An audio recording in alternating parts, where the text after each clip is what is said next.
Hi, my name is Emily, and today I want to walk through how to properly deploy your solera awning and establish pitch. First, we're going to begin by extending our awning.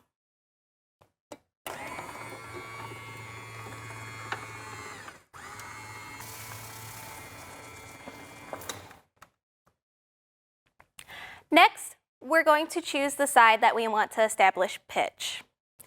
Pitch can be set by adjusting our pitch arm on our awning assembly to tip our awning for optimal water runoff. If the pitch of the awning is not set and a significant amount of water, snow, or debris accumulates on top of the awning fabric, the awning may pitch itself to purge the excess water. The awning can pitch itself and dump a significant amount of water or snow, and it can do this without notice.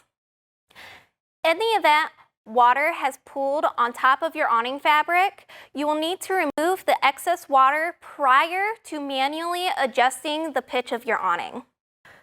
Before manually adjusting the pitch of your awning, you'll want to make sure that you remove any excess water, snow, or debris on top of your awning fabric. You can do this by using a long-handled tool like a broom to push up on the fabric of your awning and remove any pooling water or debris.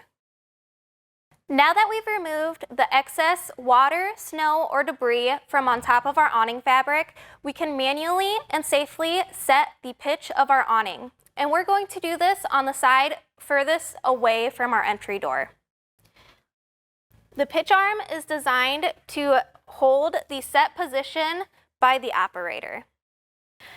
An operator can also reset the pitch of the awning by manually pushing up on the solera pitch arm.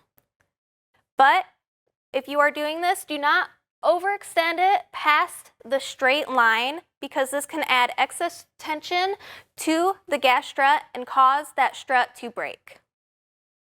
The pitch arm will also be reset when you are retracting your awning.